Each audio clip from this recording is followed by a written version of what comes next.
At the age of 11, I was already gang tatted on my face, brother, and on my body. And then from 11 to you were 20. At 20, I joined the United States Navy.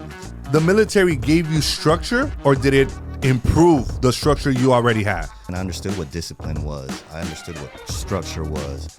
Did this book, did you start writing it when you were there? How hard is it for somebody to have your rank, the rank that you retired with? It's very difficult for anyone to make the rank of E9, which is the highest enlisted rank in all of the military. This is the True Hustle Podcast with your host, JR. This is the True Hustle Podcast with your host, JR. But this is how we're going to start it, right? All right. I have one pet peeve. Okay. And it's tardiness. Yeah. Because I feel that people should always be considerate for people's time. And I see this happen a lot, that people think like, oh, well, they're on my time. Like, no. That's the wrong mentality. You need to respect people's time and be punctual. And I wasn't today. You know what I mean? And I irked my damn self. Like, oh, fuck. I was like driving over here like, well, there's nobody to blame if you put 1040. So it's my fucking fault. You know? So to me, it's like, man, it's a lesson for you guys. Always be respectful for people's time. And if you so happen to be late, just own it and fucking get over it.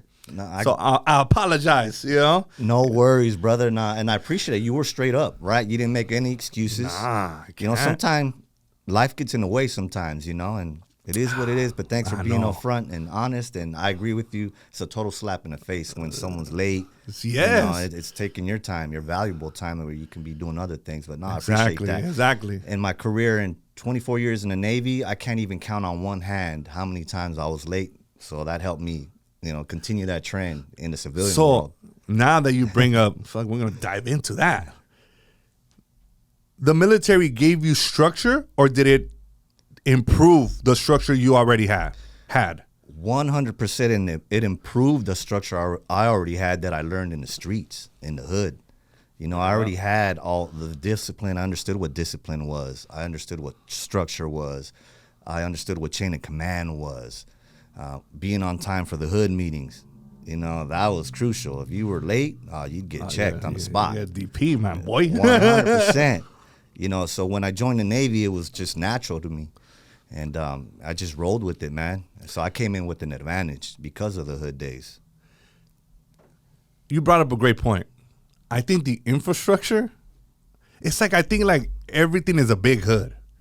Like the Navy, the Army, even the hoods in the streets, they operate with sort of the same fundamentals, right? Yeah, for sure. Hoods are militant, brother. You know, especially the old school hoods that have been around for a long time. Again, you know, the discipline, the respect factor. You know, in the Navy, they expect you to be, or any military branch, expect you to be crispy, clean, looking sharp. You know, at least the old school hoods, you got to be looking sharp, right? Nice, crispy, clean T-shirt, creased up Ben Davis pants, cleaned up Nike Cortez, you know. So it's very militant for sure, bro. Yeah, and I agree with you, and I think that is an advantage. Yes. But it's not just an advantage in the military. It's an advantage in a lot of aspects of life, and even with other businesses. It treats you, it shows you structure. Oh, for sure. And going back to being on time, even leaving the military and going into a civilian job, man, if you're on time, it says a lot about you, right? It says we can count on you, that you're ready to get the job done. And that's the kind of people we want to employ, right? We don't want anyone's going to be late. Then we can't count on you. We can't depend on you, you know? And you grew up, and I want to say, probably the most active era of gangbanging. Like, it has to be the 80s and 90s, right? Yes, the 90s era, brother, during the crack epidemic, the Los Angeles riots, LAPD Rampart scandal, all of that, man. It was for sure a different world, brother, than it is today in gangbanging life, so to speak. It's a big difference, huh? Oh, 100%. Even just from the cholo attire. Yeah, the look. Look at how it's changed. Before you knew if somebody was gangbanging, dog. Because you had the cholo uniform. What was it? Bald, white tees, creased up Ben Davis, Dickies, and Nike your Cortez. Yeah. That's it. Tattoo on the face or neck, a hood tattoo on the face or neck, easy. And now it's changed drastically. Like, now you don't know. Yeah. They got the little Edgar haircuts now. The Edgars are a thing. Yeah, for sure. You know, they got some either very, very baggy pants or very tight pants. The ski mask on their face. I don't understand the ski mask part. Like, I don't know. I think for a lot of reasons, what I heard from the youngsters is, I mean, they're just trying to cover up their face, right? And if they're ready to, you know, maybe take care of business. Okay. They want Because to cover their face up a little bit. You know, us growing up, we didn't have all this social media surveillance and like there's cameras everywhere. It wasn't like that. And I guess maybe now they're trying to cover up so they won't get identified. Exactly. It kind of makes sense. Yeah. What did the 90s teach you? Wow. The 90s, man, I'll tell you, living in that world and during that time in the streets as a gang member, it taught me to be fearless. That's number one. And teaching me that, again, worked to my advantage, like going into the military. Because there's some scary moments, you know, leaving that street life, joining the military.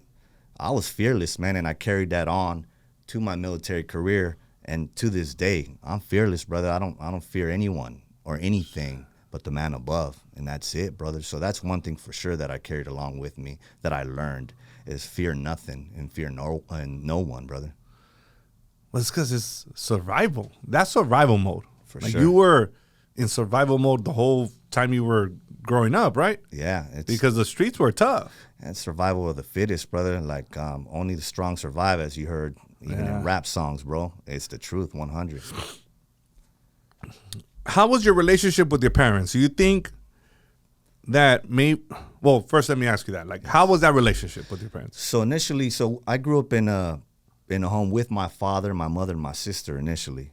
My father left when I was 5 years old, so he was out the picture. So my mom was there to pick up the pieces and struggle to work and then, you know, lose her job. And so I was out there in the streets. Initially, the relationship with my mom was like she was very distant from her mother duties because, again, she was trying to work. You know, She was trying to find herself after the divorce from my father and the separation. So it was almost non-existent initially. And then when I joined the gang, oh, man, my mom was on me. But everything that my mother said came in one ear and came out the other. And then as far as my father, he came back into my life later on. I was probably about 10, 11, but I was already deep into the hood, into the gang. And again, everything that he said came in one ear and went out the other. And I'm still working on that to this day. It's a work in progress relationship. Absolutely. To this day, you know, I care about my mother, and I haven't told her I love you, and she hasn't told me that back, but I'm sure one day we will. I hope we get to that point one day.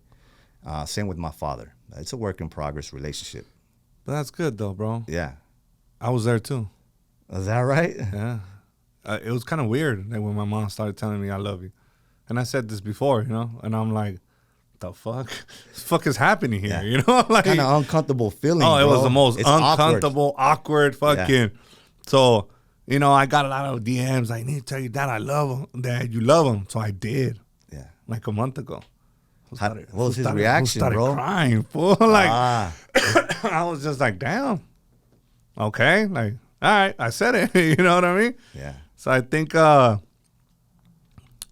as time progresses, you're going to find a lot of comfort when you guys share that bond. Yeah. You're going to look back and you're probably going to feel like you're fucking 12 all over again. Yeah, I'm sure. You know, because I think that, you know, I could only speak for myself.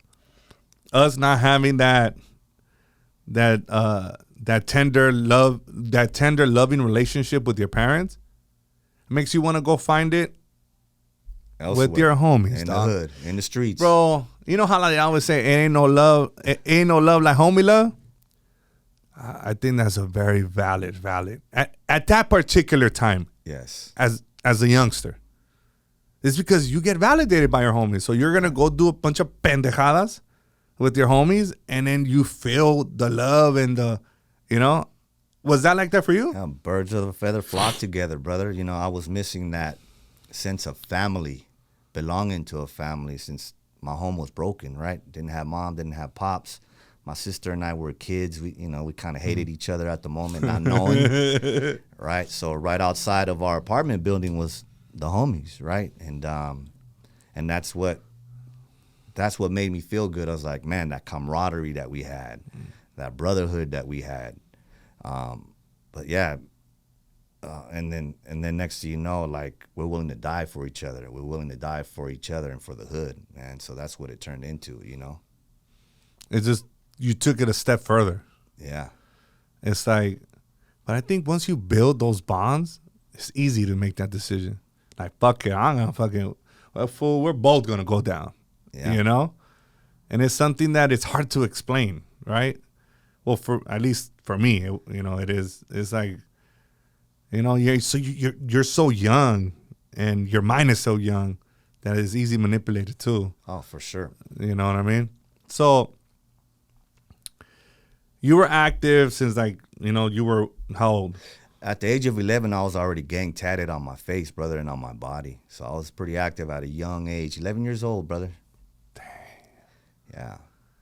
And then from 11 to you were 20. At 20, I joined the United States Navy, July of 1998. 20 years old. Would you say that saved your life? 100%. The Navy saved my life. Without that opportunity, I wouldn't be here talking to you right now, brother. Hands down. Praise the Lord, bro. Thank God. Yes. Do you ever look back and think, like, in certain scenarios, I'm not gonna say specific, Yes. details. Do you think back and be like, damn, fuck, there was a guardian angel with me that day? All the time, brother. All the time. In fact, one of my favorite tattoos on my hand is "In God I Trust." And my mother and my father always instilled that in me.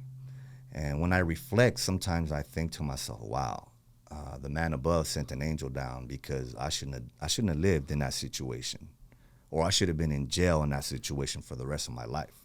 So I reflect on that a lot, brother. As a matter of fact, I dream about it a lot.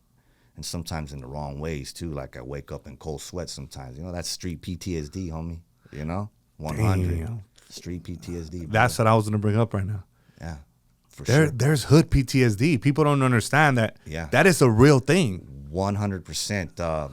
My lady kind of wakes me up sometimes because she can hear me actually screaming or yelling, and she wakes me up, and she's like, "Hey, you okay?" And it's me dreaming of someone chasing me. So my dreams consist of someone chasing me in the hood. Who? I don't know, but someone's chasing me, and I can't run fast enough. And when I wake up is when they're getting ready to grab me. That's straight hood PTSD, brother. For sure. It's a real thing. It's a real thing. That is a real thing. And I mean, it's traumatic. For sure. Like, you're not the only one. I guarantee you there's a gang of fools that go through a lot of that shit, 100%. And most of them won't acknowledge it, bro. Right? They won't admit to it, or they won't acknowledge it, because they'll look at it as a sign of weakness. And I disagree. It's not. It's just trauma, brother. It's trauma, and it's trauma that you had in your life. And some people sometimes need help with that, bro. Thankfully, I don't. I try to find healthy avenues to help me with that. Mm-hmm. But yeah, a lot of people won't admit to it, but for sure it's a thing. And we talked about this before we got on. Do you think shit, I lost my train of thought right there. Oh shit, man, I forgot what I was gonna say. Okay, se me fue el rollo. I'm over here thinking must about have been a good thing, brother. Yeah, I'm over here thinking about the PTSD, and I'm like, yeah, but that's that. What are the healthy avenues that you, because PTSD, Yes, it's something serious for sure. But if you go to the doctor, te van a querer dar medicina. Okay. Yes. I'm not for that shit. I don't want none of that shit. So what are the healthy alternatives? Oh, there's many of them, and I could speak to that. But I also want to say that not only do I have hood PTSD, but believe it or not, I also have military PTSD.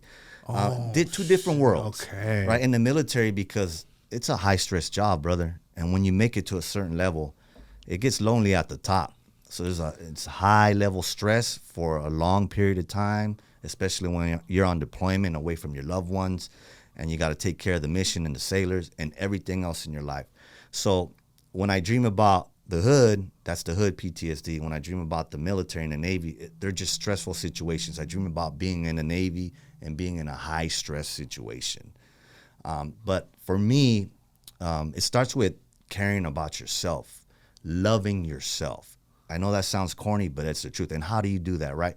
A lot of people like to go to the gym and work out, right? And a lot of times they think that in one day they're going to pick up a weight and get buff in one day. No, it doesn't work like that, bro. A 6-pack in a week? Yeah. It's not possible? You know what I mean? So it works the same way with your mental health, right? You're not going to get better overnight. So you got to do things to take care of yourself physically, mentally. Go out and treat yourself to a nice dinner, right? Go for a walk in the sun, right? Listen to some good music while you're walking in the sun. You know, I love to walk or run along the water, put my headphones on, listen to music, and just become an outsider to the world, bro, right? That's like therapy for me, and that's a healthy outlet, right? There's so many things we can go on and on, but for sure, the physical aspect, things that make you feel good about yourself, take care, watching what you eat, all those things, right? Surrounding yourself with good people. Do you meditate? I wouldn't call it meditate, but I do practice taking deep breaths a lot, and then self-talk. But I wouldn't call that meditation. I heard it's a good thing though, man. I heard it's maybe one day I'll try it. I tried it, but I think my ADHD that I can't stay still for very long. Yeah. Kind of fucks it up, bro. You know what I'm saying? Like I can't stay still. Like I just can't. It's just kind of weird. But by the way, bro, man, from the last time I saw you, bro, you look great, brother. You've been doing something. You look good, brother.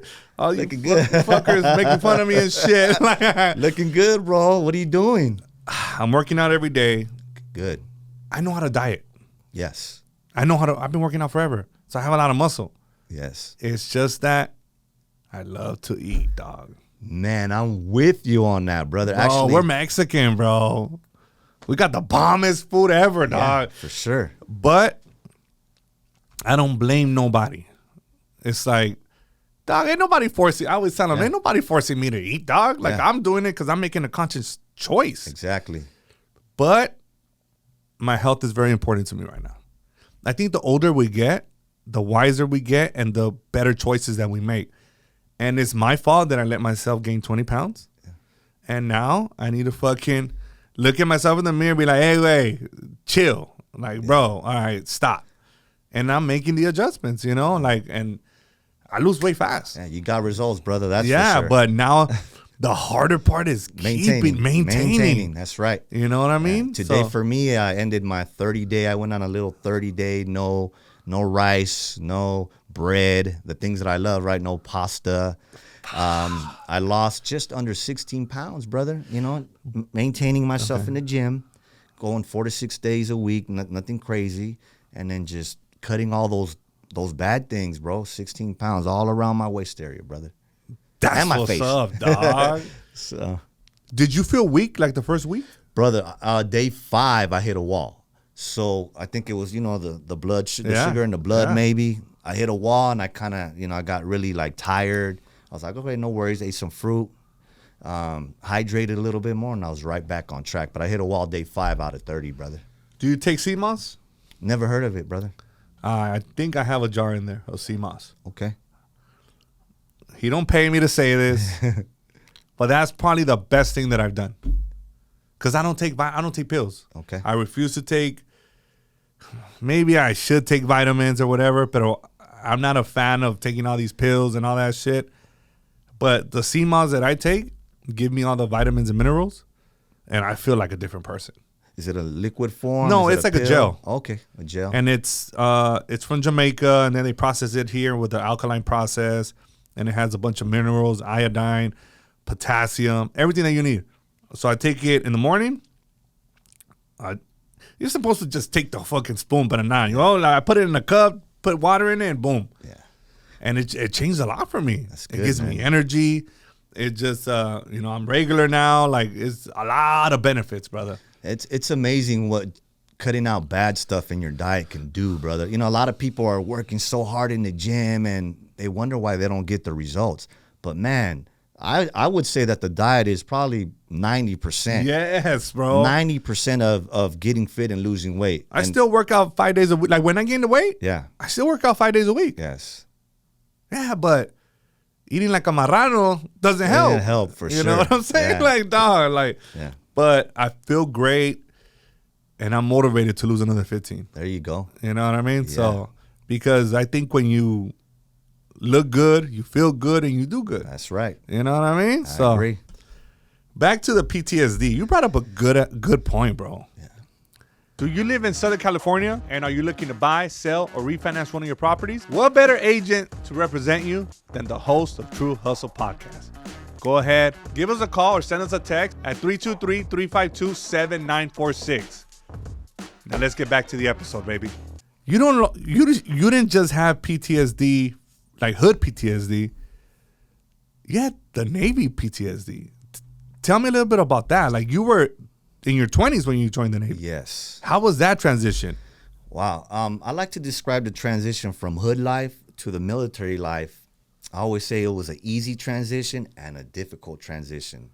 The easy part was, as we alluded to earlier, is I already understood what leadership was, chain of command, respect, having a crispy uniform. All those things I used to my advantage in boot camp and throughout my military career. So that transition was easy, brother. I could do that blindfolded. I mean, when I first got to boot camp, there was guys lined up in the dorm there waiting for me to teach them how to put a crease in their uniform. Nah. You know what I'm saying? Yeah, for sure, brother. Shit. You know what I mean? So I went in there with an advantage. And again, I had no fear because, again, the streets made me like that. And then the hard part was, the difficult part of the transition was the mindset change. Is how was I going to change my mindset from hood life to military life? And it didn't happen overnight, brother. And I kind of describe it a lot in my book. It took some time, right? It doesn't happen overnight. You can't just hit that light switch and then, you don't have that gangsterism in you anymore, right? So it took a couple of years, I would say, and then I started getting some leadership positions. I grew up a little bit more as a man. I was like, you know what? That old me's got to go. I was still walking like it, talking like it. People were getting in my face, and I was like, getting at them like I would get at them back in the days. So it took a minute to get that out of my system, bro. At the same time, it'll never, ever completely come out of my system because I remember where I came from, and I'll never forget, bro. I learned a lot of life lessons in the hood from the homies. I got some lifetime homeboys out of there. But, yeah, that was a difficult transition. It took time, brother. It took some time. Do you think one of the most difficult things was how to deal with confrontation? That was for sure one of the most difficult things. When I first got to boot camp, I got it right away, brother. You roll up in a bus, and right away the recruit company commanders come on the bus, and they start screaming and yelling at you. And I still had tats on my face. My hair could cover it up a little bit, but you can literally see the tats on my face when I joined, and they were on me. So from the beginning, they were on me. So it took a bit when someone got in my face and yelled at me for me not to retaliate, right? Because that was the norm in the hood. Yes. If someone got in your face or would even yelled at you, I mean, that was it. Automatic, you're throwing hands. So I had to bite my tongue, take a deep breath, and look at the bigger picture, right? And the bigger picture is, hey, I'm here, and I want to do right for myself so I can take care of my daughter, right? That was my main focus, and I'm going to bite my tongue, and I'm going to get through this. And that's how it worked, bro. So it was tough go, bro, for sure. It was a tough go, brother. Do you think you having your daughter being born was a pivotal point in your life in terms of being a boy to becoming a man? 100%, brother. I looked back and reflected, and I was looking around the hood, and a lot of the homeboys getting a hard time in jail or dying, or paralyzed. A lot of bad things going on in the hood, and I was like, man, I'm gonna end up being a statistic, brother. I gotta do something before I end up a statistic. And my daughter's like, I gotta do something for this little girl, right, that I brought into this world. And I was like, I gotta provide for this little girl in the right way, because if I keep doing this, again, I'm gonna end up just like a lot of the homeboys did. So for sure, my daughter was a pivotal moment in my life, she basically saved my life. Her and the Navy together saved my life. I wanted to do for her, brother. You know, I wanted to be there for her. I wanted to be a real man. I saw that as being a real gangster, is providing for my daughter, putting shoes on her feet, putting clothes on her back, giving her the medical attention she needs, right? And also the fact that my daughter was a preemie baby. She wasn't supposed to live. She weighed in at 2 pounds and 6 ounces when she was born. She fit in my hand, bro. She was in the hospital for about 3 months, and she was born 3 months early. So she wasn't supposed to live, bro. So she definitely motivated me like, hey, man, she's a fighter. She made it through this, and I got to do right by her, bro, 100%. Damn. That's what's up. Yeah. I mean, if something like that doesn't, you know, like, man, that's more, that would make you just want to fucking work 3 times as hard, bro. Sure. That's right. Look at her. She's a fighter. Yeah, she is. I call her my little fighter, man. I do. And how's your relationship with her now? You know what, man? My daughter, between my daughter and my son, my daughter got the shitty end of the stick, so to speak, man. The fact that I came off the streets, I joined the military, I was still cold coming off the streets. I wasn't this, oh, I love you, my mija. It was hard for me to express those emotions for my daughter when I first came fresh off the streets. And then I joined the military, and I was always gone, brother. So she didn't get the full 100% attention that she deserved. You know, the fact that I was away, so I could provide for her. You know, I wasn't away because I wanted to be away. So our relationship has been a roller coaster ride, bro. And I hope that one day we're on the same page 100%, but I'll do anything for my daughter. I love her. And again, I hope one day we get on the same page. My son, thank goodness, we have a great relationship. 16 years old now, man. That boy, he's a NASCAR fan. I don't know how. NASCAR? Yeah. You know, Wait. that's the reaction I get, right? I don't know how little Mexican boy loves NASCAR, but he does, brother. He knows all the car numbers, the race drivers. Really? Yeah, it's pretty cool, bro. We've been to a couple NASCAR That's races dope. throughout the country, so it's been great, man. Good young kid. He's got a good heart, bro. So their mother and I, we broke the cycle, bro. Thank goodness, right? They're doing good. They're doing good things. I'm proud of my daughter. She's going to school full time, working with kids that have disabilities. So they're good kids, man. Thank God. Damn, NASCAR. That's good, That's though. a trip, man. That's a trip, but I think you know, like there's no father's guide that tells you how to be a good parent. You know, exactly. especially coming from the hood. So it's some things that you got to figure out, and it's gonna be a work in progress. And as time progresses, you're gonna get closer to them. Yeah, I agree. I don't have the perfect relationship with my oldest. Yeah. Kind of similar situation. Yeah. But it's unfair for my younger kids. I mean, for him. Yeah. I'm sure that he looks at like the way I am with my younger kids. Yeah. It's like, well, you can't compare 18 to 30 something. Yeah. Exactly. You know, and I could only, try. Yeah, for sure. You just hopefully- do your part, and that's all we could do, brother. That's all I could do. I You mean, know what else can I do? Like, yeah, exactly. you can't give up. Yep, 100%. You know? I agree with that. So back to, so you were 20. Yes. You joined. How did your homies react to that? Man, that was a blessing, man, because I get that question a lot, right? Remember, I started with them at a young age, bro. Yeah. I mean, again, at 11 years old, I was already out there doing grown man shit in the streets, which, again, I'm not proud of. I'm not glamorizing that, but that's what I was doing. That was my mindset, gangbang. That's all I knew. So I grew up with them. We kind of grew a bond. You know, they're my family. That was my family, brother. And a lot of the homies knew my situation with my daughter, and they respected the fact that I came out of hood. They came out of Florence, out of South Central LA to give a better life to my daughter and just to get out of there as a whole, because a lot of homies wish they had that opportunity. So they welcomed me with open arms, brother. I showed up in my uniform when I came out of boot camp. Nah. Yeah, it was pretty What'd cool, they say? bro. A lot of them, some of them were clowning, some of them were, giving that side eye, but a lot of them were proud, bro, and then they wished that they had that opportunity too. A lot of them had felonies, or some of them strung out on drugs, some completely tatted on their face and head, and they just couldn't have that opportunity. So I got some love, man, and like I said, I made some long life friendships from that, man, to this day. One of my best friends, my only true best friend of 30 plus years, in Vegas now, man. He's extremely proud of me. Shout out to my homeboy Juan, little man. Little man, what's yeah, up, dog? homie. It's cracking. But yeah, super proud of me. Always supported me, man. And he too wished he could have went to the Navy. It just didn't work out for him, bro. But total blessing, man. That and I know that I understand that doesn't work for everyone, right? Yeah. It could have went completely sideways, right? And that's what I try to tell the youngsters is, hey, you may not be as fortunate as me. And if you're in a gang and you're caught up in the gang, sometimes they'll kill you, bro. At a minimum, you're getting DP'd, for sure. Yeah. For those who don't know what a DP means, you're going to get your ass beat. At a minimum.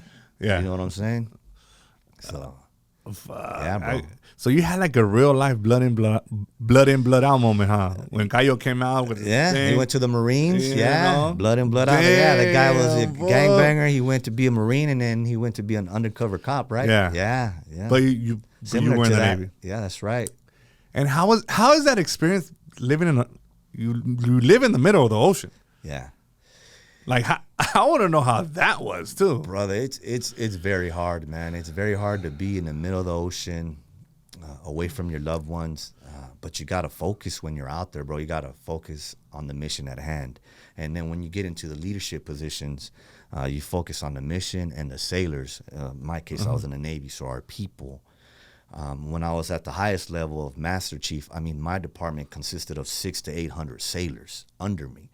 So I had to focus on the mission and everything that tied into the mission, which is the sailors, sailor issues, and then you're dealing with stuff that you got back home, right? So it's the stuff that you got back home, you got to do your best to compartmentalize that, put it in a box, because your focus is strictly the mission. It's hard. You're out there, you miss your loved ones, you miss birthdays.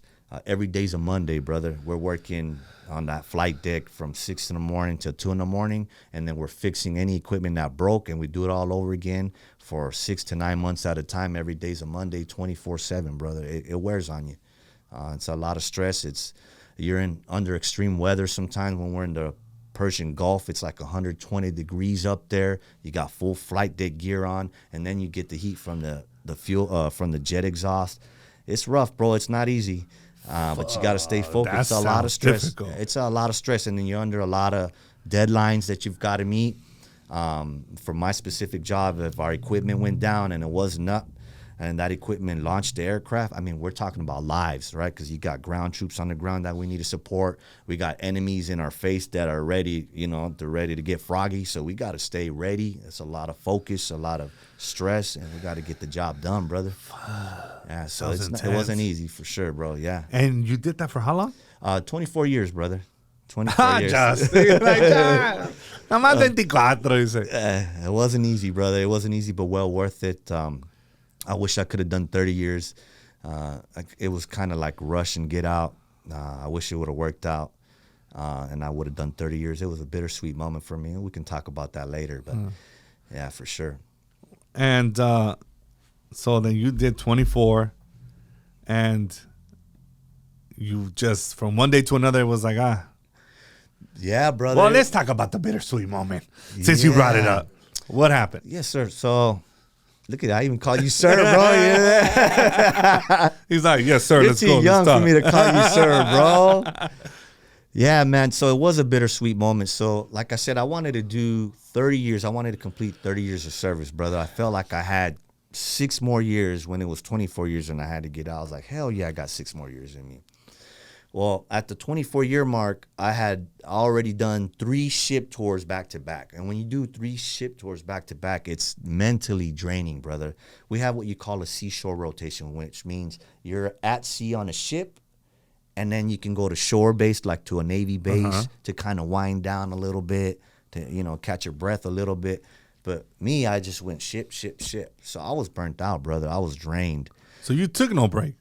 At that time, no. So at that 24-year mark, at that 24-year mark, I was like, okay, I'm up for orders, which means I'm up for an opportunity to go to a Navy base somewhere, hopefully. So I called my detailer, and detailers are people who assign you to a job. Okay. And I was like, hey, man, by chance, because I was in San Diego at the time, I was like, by chance, do you have anything available in San Diego? They were looking around. Nah, nothing. I kept calling. Hey, we got an opportunity for you in San Diego here at the Coronado Navy base to be a senior enlisted advisor at an instructor school. I was like, oh man, sign me up. I'm ready. I'm down. Let's do it. I saw that as an opportunity to wind down, stay in San Diego, not move out from where I was. My kids are 2 hours away. I don't have to go out of the state. I was like, hell yeah, sign me up. Let's do it. They lined me up. I talked to the chain of command that was there already. They called me like, hey, we heard you're coming. Hell yeah, let's do this. Let's make it happen. And then I got that phone call like, hey, man, it's not working out. We need you to go to Washington State. I was like, what? And I've already been to Washington State. And mind you, I already understand, right? When you're in the military, you sign up, they're going to send you where they need you, right? But to me, in my mind, it's like it has to make sense.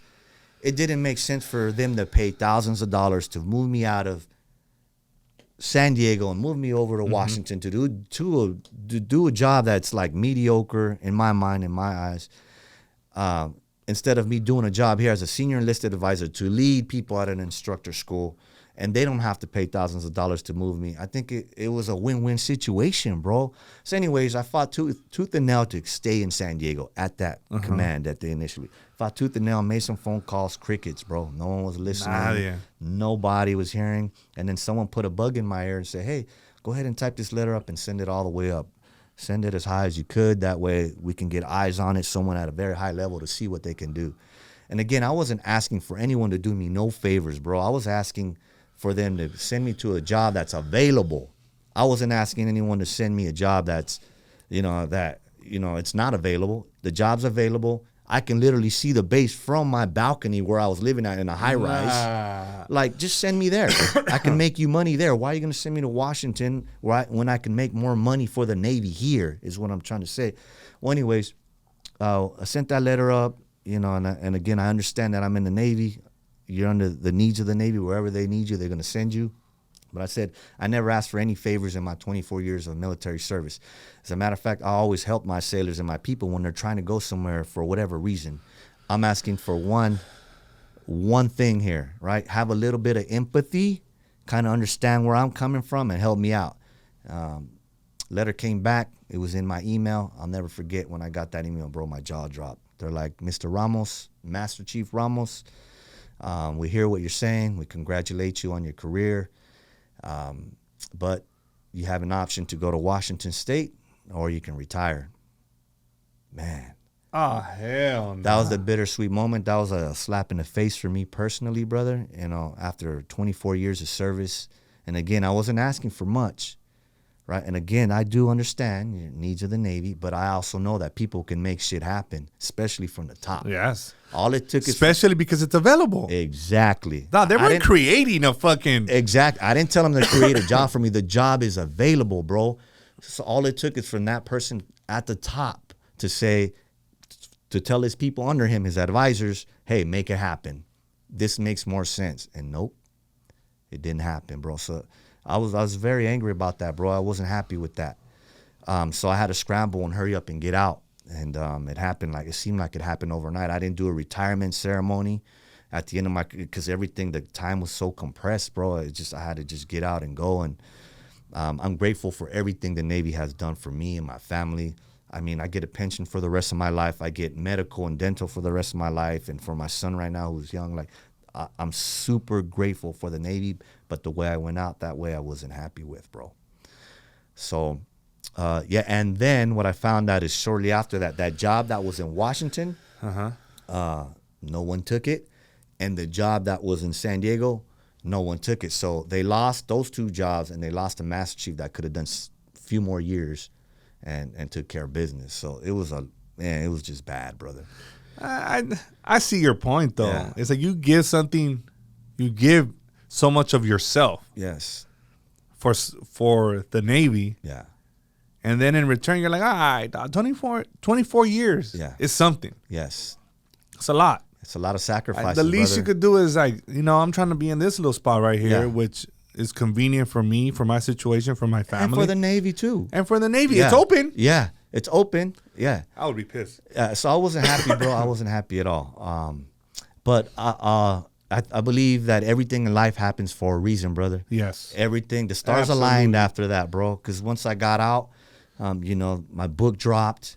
I got to go to juvenile halls and inner city schools and programs to talk to the youth. It felt good to be retired at the age of 43, right? To just say like, hey, walk out on my balcony and see the Navy ships pass by as they were going on deployment. And I'm like, hey, I know what you guys are going through. I respect you and salute you. But man, I know that feeling. But it was a good feeling, brother. But I'm here to tell you, the first day was rough. So I retired March 31st, 2022, bro. So the next day was April 1st.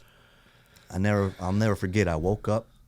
I lived in a high rise in San Diego, and I found myself jumping out of my bed, like hurrying up, like I had to be somewhere, man. I was like, oh damn, hold on, nah, man, ain't got nowhere to be, brother. Ain't got a job. I ain't got nowhere to go. I'm good. I ain't got no one to report to. I don't have any sailors to deal with.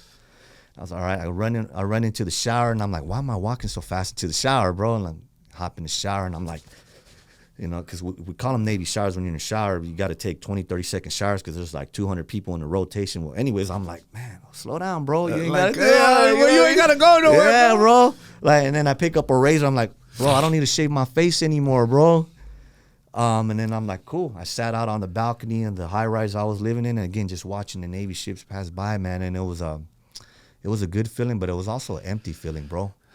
It was an empty feeling because, again, I was wearing that uniform for 24 years, and it was like, man, now what, right? Like, man, what's my sense of purpose now, right? So It felt like that for a little while, bro. But, again, I picked up traction. I started going to school, got a degree in business. I started visiting these juvenile halls, and man, I felt good about it. And that's why I say that everything in life happens for a reason. And I know if I would have stayed in the military, this book probably wouldn't have dropped, and I wouldn't have touched all these young lives that I'm doing right now, bro. So you think the second chapter of your life started? Yes. Right? As soon as you retire, like, all right, chapter 2. Yes. Did this book, did you start writing it when you were there? So I started writing. Tell me this. Yeah, brother. So I started writing this book on the ship that I was on right before I retired. So the ship was we were on deployment, brother. And throughout my military career, I always got that, man, you got a good story, bro. You got to put it in writing. You got to get it in a book, like from mentors and just people who heard my story and understood my story. And it was during COVID. We were on deployment. It was one of the toughest deployments, I say, because mentally it was stressful for all of us on that ship because we had so many restrictions, and it was just a hot mess, brother. But I said, you know what? The world needs a feel-good story out there. And I'm determined to write this book, and I want to inspire and motivate specifically the youth, but not just them, everyone else, right? So it started with a notepad, started writing away, brother. All caps letter, ugly as hell, right? And then next, I started writing notes on my cell phone. And I did this all when flight ops was done, and I had some time in my little office or my little rack or whatever, my little bed. And then next, I get it on a Word document, all caps, 2 weeks. In 2 weeks, out to sea, underway, on deployment. It was done from A to Z, bro. The story was written. And then along the way, I met, I didn't meet, I already knew her, Miss Horton, Navy veteran, who said that, hey, when you're done writing that, I'll be happy to edit it for you. I was like, man, say less. You know what I'm saying? She's awesome. She's a genius, bro. AI before there was AI? Before there was AI. Oh, she's going to do that, you know what I'm saying? Before AI, she was fake. Man, she's a genius, and I knew she would do great, brother. And I gave her my manuscript. Here you go. She prettied it up, doctored it up perfect, bro, just like I wanted it. And then I reached out to another mentor while I was out there. She reached back and said, hey, you need to do this, this, this. I had a mentor in the game with that. And then I also reached out to my social media supporters. I was like, hey, man, I'm thinking about writing this book. What are some of your ideas for a book cover? What are some ideas for the title? And boom, I got that from my followers, brother. Nah. Yeah, brother. You got the name for... I got the name for my book from my followers. I got the picture idea from my followers. I'm like, psh, bam, we got the manuscript. We got the title of the book. We got the cover of the book. Bam, now I need to make it a product. They came up with the idea too? Yes, they did, brother. Yes, they did. So thank goodness for social media and for my supporters and my followers. I appreciate them, my mentor, and then, of course, Miss Horton, who helped me edit the book.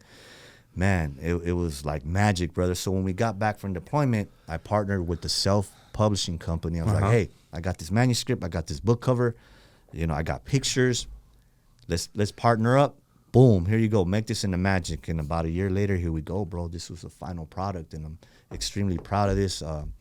And everyone that helped make this happen, it's opened up a lot of doors for me, brother. It allowed me to share my story again in juvenile halls, inner city schools, inner city programs. Man, I even got to get in front of Disney, bro, and their executives at Disney with ESPN cameras on me, bro, like to share my story, and they streamed it live throughout all the Disney locations. It was pretty dope, brother. But it's been a blessing, 100% for sure. I'm super grateful for that book, bro. That's crazy. How hard is it? I don't want to just say for a Latino, just in general. How hard is it for somebody to have your rank, the rank that you retire with? Don't forget to hit that subscribe button and turn on your notifications. Now let's get back to the episode. You know what? It's very difficult for anyone to make the rank of E9, which is the highest enlisted rank in all of the military. It starts from E1 to E9. That's an enlisted rank. In the Navy, they call it 1% club. So 1% of the Navy will achieve that rank. And normally 20 plus years or more. I was blessed to make it under 18 years because of the great mentors I had, the great people that work with me, that work for me. So 1% of the Navy, I think the last time I checked, they had about 350,000 sailors in the United States Navy. 1% of that, bro, makes it. So it's not easy, bro. It wasn't an easy ride. It took a lot of headaches, a lot of heartaches, man, a lot of lessons learned, but I had a lot of great people around me that helped me and supported me, man, and I had a chip on my shoulder, right? I was told no a lot in my life, and I told them yes, and I'm going to make this happen, bro, and it happened, bro. It was a great accomplishment, and it felt great, man. Fuck, and then you write a book? Yeah, bro. And then they see your story? I appreciate that, bro. Thank you, man. You know, I read the book before. It's funny how we met. Yeah. We met at a family function, and Yes, I was like, oh, shit.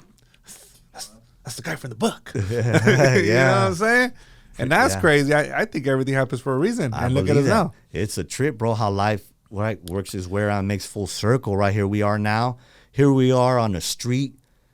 I call it Hood Avenue, Florence Avenue, where a street that I was willing to die for in the 90s era, brother.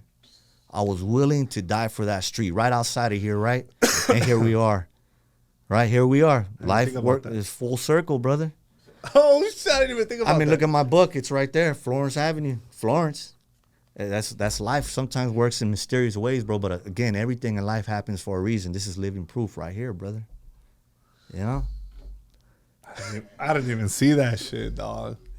Right? Can't make this up. Life's a trip, bro. Life's a trip, carnal. And it really fucking did it. Yeah. It's crazy. This book's been great, bro. I've also been able and fortunate to go around on book tours in different states, not just in California, at the biggest bookstore in America, Barnes & Noble. Ooh, that's been a great opportunity, man. One of my great friends, Roman, shout out to Roman, always supported me with my book signings. And it was great to meet all these supporters that came in, bro, and supported me and shared their stories with me. I like to say this is not my story, bro. This is our story, a story of so many that can relate to this, bro, right? There's so many people come back and tell me, man, I know exactly what you're talking about. I know what you were going through. I can totally relate to me. It resonates with me. I love that, bro. So it was great to do that in Barnes & Noble. And I got a lot of haters within even the establishment, man. I remember, I'll never forget this, bro, and I've had doubters in my life, my whole life, and I love that. I love being an underdog. I remember we went to a location in Barnes & Noble. I won't say which one, but I remember my homeboy Roman, who always comes with me to these events. He's like, excuse me, ma'am. She was a worker in there. Where do we start the line at? Because we're probably going to get a crowd in here. And I remember she kind of looked at him like, line? Ain't nobody coming in here. Get out of here. She had that look like, and she was like, okay, you can start it here, I guess. And bro, as soon as time hit, line was wrapped around the store, brother. One location. And what did she say? And she was just like, you could see her eyes just got big, brother. She had nothing to say. And I was like, okay. That's a beautiful feeling, though. Love it, bro. I love being the underdog, brother. You know, one location I was blessed in Montclair, bro. We had over 100 people visit, brother. The store clerks, and they were like, we've never seen anything like this for a first-time author. What a blessing that is. I'm not boasting and I'm not bragging. I'm just super proud of that, bro. You know, coming from this, to be able to do that, again, this is proof that anyone can succeed at anything, bro. Not just your career or not just the military, but anyone can. If I can write a book and have it published, anybody can do it, bro. I don't have any superpowers. I'm not Superman. I'm not super intelligent. I'm not super educated, bro. I just had a little bit of fire and a lot of people along the way, but the most important thing was a man above who always has my back to day one, bro, since day one. How important is faith? Man, I love that question. To me personally, faith is, man, it's everything, is all, bro. Again, my parents instilled that in me at an early age, and I've always believed and I've always prayed within myself. I've never claimed to be a Bible thumper. I don't claim to know everything about religion, but I've always believed and I always had faith. I always prayed when my back was against the wall. Even when my back wasn't against the wall, I always prayed, bro, and I believe it's very, very important to tie that into your life, bro. I believe that when you pray and you do good things in the world, the man above's watching, and he's going to return that favor to you and give those good things and help you throughout life. So it's very, very important. I've been blessed with a beautiful lady in my life right now who actually helped me go to church every Sunday now. I go to church every Sunday. That's a huge change, bro. Shout out to her. Yeah, I see you big guys' shout stories. out, for sure. I see your posts. That's I good. appreciate that, brother. And so now I go every Sunday, and it's to me, it's real simple. It's peaceful in there. I go there, and I say thank you for the blessings. I pray for all my families, my friends, everyone, and I try to pick one random person to pray for on Sunday, and then I pray about the week coming. And then I walk out of there feeling great, brother. So it's very, very important to have that in your life as far as I'm concerned. Well, because of my wifey, I got baptized into the Christian church 9 years ago. All right. And in 2025, I made it a goal to be more in tune with my faith. Yeah. So I go to church every Wednesday by myself. Well, I have Juan that goes with me now. Yeah. I'm like, hey, you want to come? Join me. But I'm in the zone right there. Yeah. Oh, okay. Love it. Hey, Yeah. I can get out of there like, all right. Love it, bro. I had communion on Wednesday. Yeah. And confess your sins. And all right. I don't know. And I'm Yeah. fucking, you know, Yeah. it's been a tough week, you know, because Ken Flores passed away. You know, he was here. Condolences to his family, his loved ones, to his loved followers, ones, his everybody. family, his friends. Yes. And I think it hit me a little bit harder than what I thought it would. I mean, it's just a very unfortunate situation, and I was just like, damn, I need to go to church, dog. Yeah. Let's pray for him. Yeah. Let's pray for his family. It's just tough, you know. And it's like, I think I don't only want to turn to God when things are tough. Yes. That's hypocritical, bro. Yeah. I believe that. So yes. it's like, all right, I'm gonna turn to God when things are good Yes. and be thankful. So Yes. every Wednesday I go, and it just so happened that day that we found out was a Wednesday. Yeah. I'm like, fuck, is it 7? I need to go to church, bro, Yeah, because I love was it. just like, oh my God, I was just down, and I'm thinking, you know, I was having conflict within, Yeah. you know, and it's, you know, I believe that people should be, I mean, I'm not saying carry the Bible around with Yeah. you, but you Yeah. know, you have to be in tune. You know? I agree with that. And I don't agree with someone trying to push that on you. I don't agree No. with that at all, brother, because I see a lot of people do that. They Nah, try te tiene que nacer a ti. Exactly, bro. You They can't have somebody force you, bro. you, Nah. you force it down someone's throat or try to force that on someone, then it doesn't work out well. I never bro. be like, hey, bro, you got to go to church with me. Yeah, that's I not- said, hey, you guys Yeah. are more than welcome Yeah, to join me. I agree with you, bro. 100. How is your relationship with your homeboys now? Current. Yeah. So I do stay in touch with a lot of my homeboys, the older ones. Man, you know, a lot of them moved on to do well for themselves as well. You know, some of them good. got some businesses. That's what's up. You know, they're real gangsters. As I describe a real gangster, someone who's taking care of their family, you know, has a nice home, paying their bills, paying their what's up. taxes. So I keep in touch with a lot of them, bro. The youngsters, I've had interactions with a few of them. Some of them even in jail. I was able to talk to a couple of the youngsters, man. But man, it's hard to get through them nowadays. You know, It's hard, 'cause it's they're hard, hard-headed. bro. You know, it comes in one ear, goes out the other. Just like when I was young too, doing the same shit. Right? I get it, I understand it, but we're gonna try. We're gonna at least try, right? We're not gonna get to all of them. I get that, I understand that. I said that a million times, but we're gonna sure damn try to talk to them. But yeah, man, I keep conversations and I keep my ear to the hood and to my homeboys to see how things are, and I'm blessed to have that relationship with them, bro. Do you ever think back? This is me speaking. Yeah. You ever think back and be like, fuck, I was that age and I was that hard-headed. Man, Fuck. yeah, as I reflect all the damn time, bro, I'm like, what was I thinking? What the hell was I thinking to even get a gang tattoo on my face when I should have been playing with toys at the age of 11, bro? I look at my son sometimes, you know, I look at him when he's 12, 13, 14, and I couldn't imagine a gang tattoo on his face. I was like, hell no, let alone 11 years old, bro. Could you imagine that, bro? Like, if anyone would ever put a tattoo on my son's face, oh, stand by, homie. Stand by. I feel you. Oh, somebody's going to get it. Sheesh. Boof. Boy. Man. Yeah, so I do. Yeah, I look back. I'm like, what was I thinking, bro? But again, you're just, that's all you know in the hood, bro. You're young. You're dumb. You don't think about the bigger picture. You don't think about consequences. You don't think about who you're hurting. You don't think about your family and how you're hurting them, right? You don't see past your nose, bro. You see the hood and that's it. Like, that's all you know, bro. And I reflect on it and I get that. And that's why I understand these youngsters, bro. They don't see nothing but what they see on social media or, you know, the hood they're stuck in. Or I get it. I understand it. But again, if we can reach that one, then we win, bro. And that's what I'm trying to do. You know? And how's the experiences by going to the camps and the halls? And Man, I love it, man, because I know that when they're act like they're not listening, they're listening, bro. They're listening, and I know even more so that they're listening when I'm getting ready to leave and they approach me on the side and they want to talk more about my experiences and how, you know, what they can do to set themselves up and once they get out of there. But they're at their deepest, darkest moment in there, bro. I tell them it's not normal for you young kids, 12, 13, 14, 15, 16-year-olds to be in a damn cell, bro. That's for animals, bro. You deserve a good life, a better life, bro.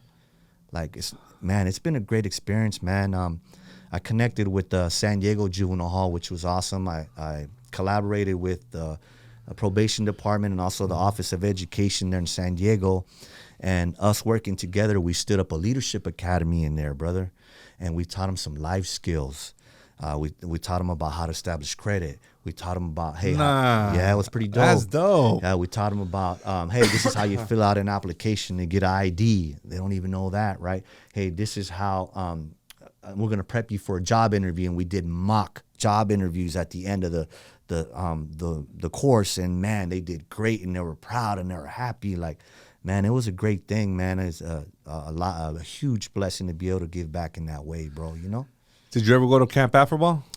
Now, I went to Camp Afflerbaugh, bro, and I tell you, it's rough in there, bro. I was able to go in there, and when I talked to them, they had to separate them in different cars, right? And we call that little different sections because, you know, in this little car, we had homies from my hood, from Florence, and then we had homies from the Rivals, and then we had, like, the others. And I remember when I was in front of them, man, they were heckling the guys, the little homies, like, oh, you know, just talking crap, man. But what's crazy is the Rivals, after I was done talking, they came to me and he was from a rival gang. He goes, hey, man, we appreciate it. I have a daughter right now, too. And I know my dad was gangbanging. When you were gangbanging, he told me what his father's name was, and I already knew who he was, bro. But he goes, That's hey, crazy. It was a trip, right?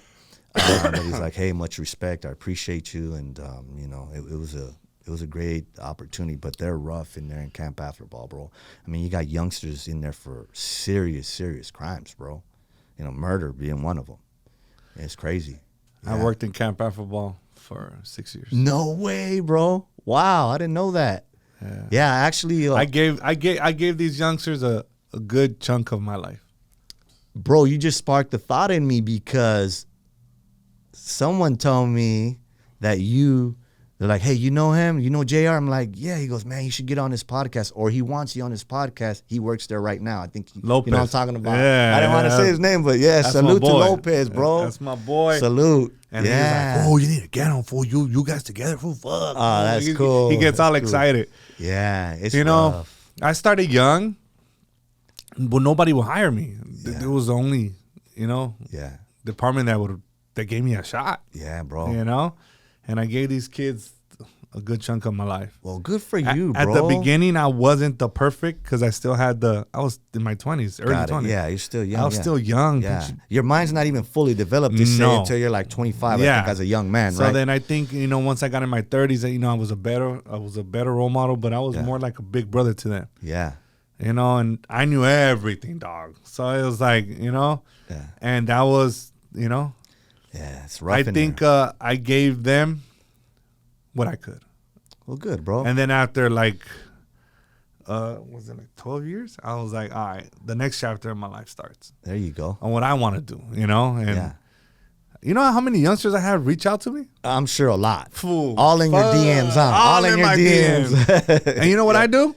What do you Follow them back. And I'm Dope, like, yeah. hey, bro, tell me how you're doing. Yeah. Like, hey, remember that you told me this, and that? I'm Yeah. like, how the fuck you remember? Yeah, no, It's dope. just the impact that I had. They on them. remember that impact, bro. They They remember everything. They do. I remember everything, and so much so, like even my teacher. I talked about one teacher in this book. She had a huge impact on my life. When you're young, bro, and someone has a positive impact on you, you remember, bro. You might not remember the first year, the second year, third year, but maybe 10 years down the line, or 15 years, sometimes even 20 plus years, bro. It I posted happens. a video of me saying, listen, in life, like, stop fucking complaining and stop. Yeah. And I had one of the youngsters post, comment on there like, Yeah, hey, you told me that 15 years ago. yeah, And I was just like, sometimes I'm in shock. I'm like, you fools remember everything I said? Yeah. Like, yeah, I remember it. And then you told me this. Every time I have a meetup for like the real estate side, yeah. some of them fools show up. That's dope. And it's just a trip to me. Yeah. The last one that we did in Bellflower, you weren't there.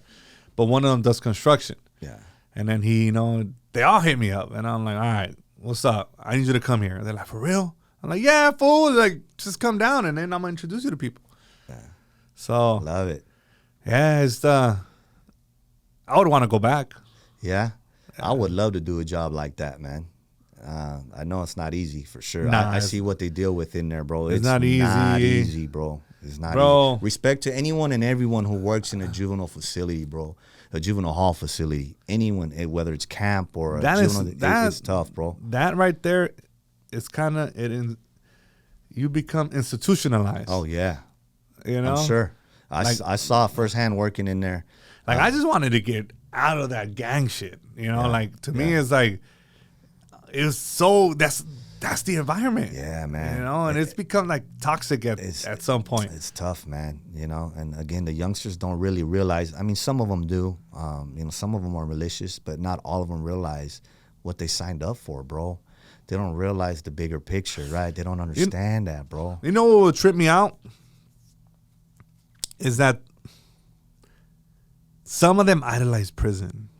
Yeah. And that's disturbing. It's sad, bro. It's just really sad. Like their big homies were in prison, so they wanted to go to prison. Yeah. Yeah. What's wrong with that fucking picture, dog? Yeah. It's just mind blowing to me. Yeah.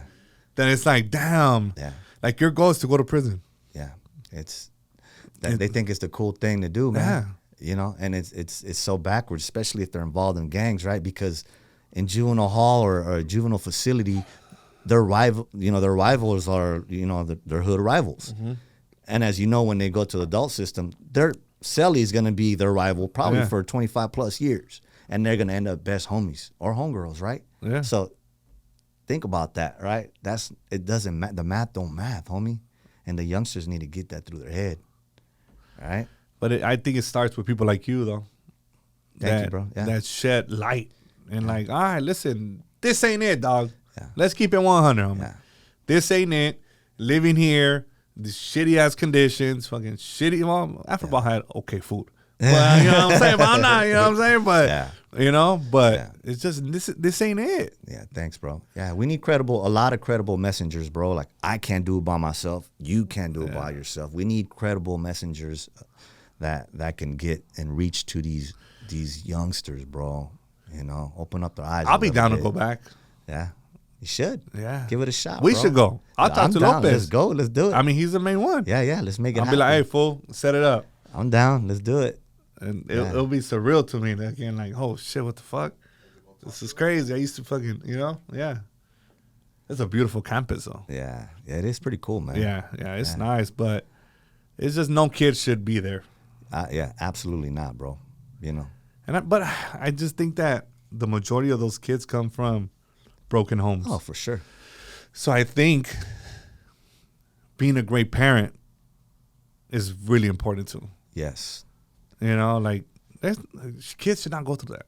I agree with you. But I also want to say that there is a lot of good parents, and regardless of what they do, sometimes those youngsters, go to the wayside regardless. Yes. So I want to recognize them too, because they're like, well, I'm doing everything I could. And there is a lot of parents that do everything they could, and their child still goes and does the wrong But do you thing. think that has to do with they're doing everything that they could, but they're in the hood? Yeah, it's the influence, brother. And there's so many influences around. Yeah, the influence is so heavy, bro. I mean, you got the influence from social media, you got the influence from school, the influence from right outside of your house or your apartment. That influence is so heavy that regardless if they have a good mom or dad that are there for them and does everything for them, they'll go to the wayside quick, bro. Yeah. And that's why I believe in influence, right? Not just that negative influence. That's why you got to believe in positive influence. And just like they're influenced in that manner to join a gang and do all those wrong things, we could also positively influence in them. And that doesn't work for everyone. I get that, right? It could fall on deaf ears real quick. But again, it doesn't just fall on deaf ears. There's some that'll listen, and there's living proof of that. I get living proof of that every day in my DMs, bro. I got pictures of little youngsters that I met in juvenile halls or these programs, and next, it's a picture of them in a Navy uniform. Like, man, that's how does that make you feel? Oh, bro, that makes my day. That's a powerful influence, People always like to ask, what is your biggest flex, man? And I'm not trying to brag or boast, but I'm very proud, bro. And to me, my biggest flex is, but before I get into that, everyone has a story.